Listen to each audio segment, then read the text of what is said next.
"I need a drink," said Tig. "So do I," said Nell. "We can have scrambled eggs."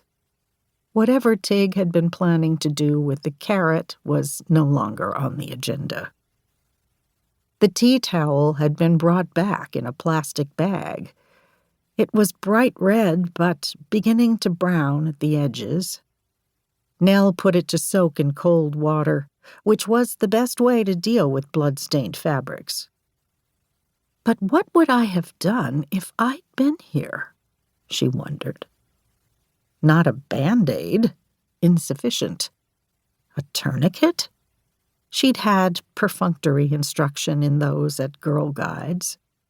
They'd done wrist sprains, too. Minor emergencies were her domain, but not major ones. Major ones were Tig's. That was some time ago. Early autumn, as she recalls. A year in the later 1980s. There were personal computers then, of a lumbering kind, and printers. The paper for them came with the pages joined together at top and bottom and had holes along the sides, in perforated strips that you had to tear off. No cell phones, though. Which was why Nell hadn't been able to text or call Tig and ask him where he was, and also what had caused the blood. How much waiting we used to do, she thinks. Waiting without knowing. So many blanks we couldn't fill in, so many mysteries. So little information. Now it's the first decade of the 21st century. Space-time is denser. It's crowded. You can barely move because the air is so packed with this and that. You can't get away from people. They're in touch. They're touching. They're only a touch away. Is that better or worse? She switches her attention to the room the two of them are in right at this moment. It's in a nondescript high-rise on Bloor Street, near the viaduct. She and Tig are sitting in chairs that are something like schoolroom chairs.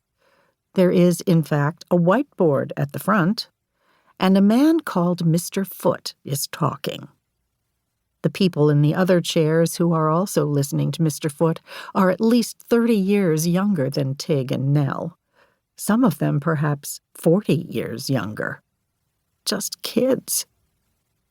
"If it's a motorcycle crash," says Mr. Foote, "you don't want to take off the helmet, do ya?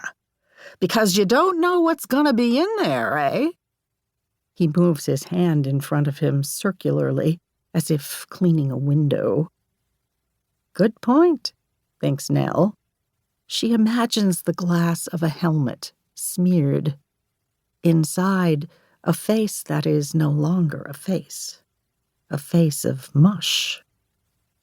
Mr. Foote has a talent for conjuring up such images. He has a graphic way of speaking, being from Newfoundland. He doesn't tiptoe around. He's built on a square plan.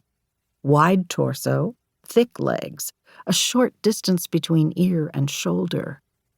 It's a balanced shape, with a low center of gravity. Mr. Foote would not be easy to upend. Nell expects that's been tried in bars.